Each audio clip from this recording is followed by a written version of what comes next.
बिस्मिल्लाहिर्रहमानिर्रहीम। अस्सलामु अलैकुम वरहमतुल्लाहि वबरकातुहू। उम्मीद करती हूँ कि तमाम देखने वाले खैर आफियत से होंगे, अल्लाह ताला की रहमतों के साए में होंगे। तो मेरा उन्वान अहादीस नबी सल्लल्लाहु अलैहि वसल्लम मौजू चल रहा था अज़ान का बयान, जिसका हवाला बुखारी शरीफ की किताब। तो आज की हदीस है कि सहाबी हज़रत अबू हुरैरा रज़ियल्लाहु तआला अन्हु बयान फरमाते हैं कि एक मरतबा का जिक्र है कि नमाज के लिए इकामत कहीं जा चुकी थी, लोगों ने सफ़ें सीधी कर ली थीं और इतने में रसूलुल्लाह सल्लल्लाहु अलैहि वसल्लम तशरीफ़ लाए और लोगों से कहा कि तुम लोग अपनी अपनी जगह पर ठहरे रहो। ये कहकर आका अलैहिस्सलाम वहाँ से चले गए और कुछ देर बाद तशरीफ़ लाए और आकर फिर नमाज पढ़वाई। लोगों ने देखा कि आका अलैहिस्सलाम के सर से पानी टपक रहा था।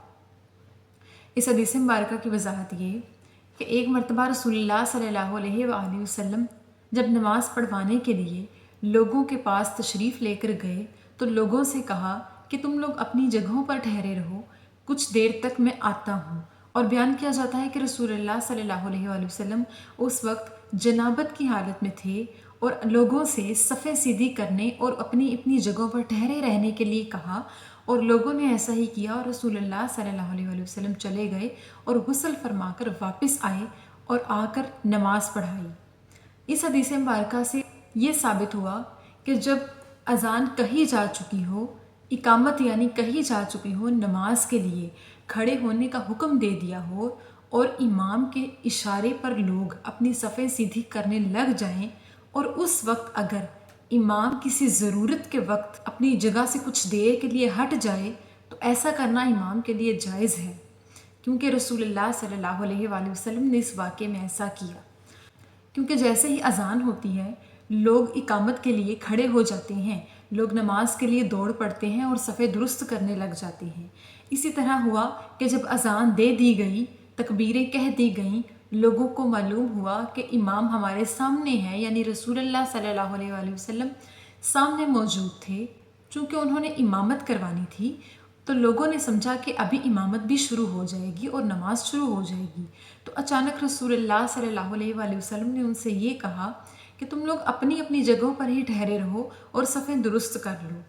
ये कहकर रसूलुल्लाह सल्लल्लाहु अलैहि वसल्लम अपनी ज़रूरत को चले गए और कुछ ही देर में वापस आ गए, यानी गुस्ल जनाबत करना बाकी था तो आका अलैहिस्सलाम गुस्ल करने के लिए तशरीफ़ ले गए थे। सिर्फ अज़ान का वक्त पाकर वो अज़ान कहने और लोगों को नमाज के लिए इकट्ठा करने के लिए आए थे और अज़ान के ऐलान को करने की खातिर आए थे ताकि लोग नमाज के लिए अपनी सफ़ों को दुरुस्त कर लें और नमाज के लिए खड़े हो जाएं। फिर आका अलैहिस्सलाम कुछ ही देर में जब गुस्ल के बाद वापस आए तो फ़ौरन आका अलैहिस्सलाम ने नमाज की इमामत करवाई।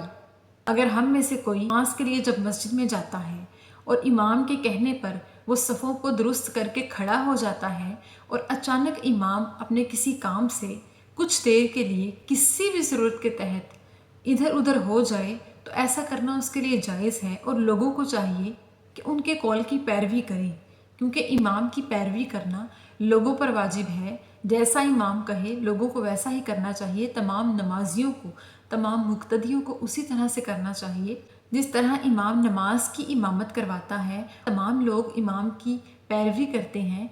इसी तरह से अगर वो कोई बात कहे तो लोगों को उस बात पर भी अमल करना चाहिए। तो अल्लाह ताला से दुआ है कि अल्लाह पाक हमें रसूलुल्लाह सल्लल्लाहु अलैहि वसल्लम के अहकामात की पैरवी करने की तौफीक अता फरमाए और हमें सुन्नत रसूलुल्लाह सल्लल्लाहु अलैहि वसल्लम पर चलने की तौफीक अता फरमाए। आमीन सुम आमीन। शुक्रिया।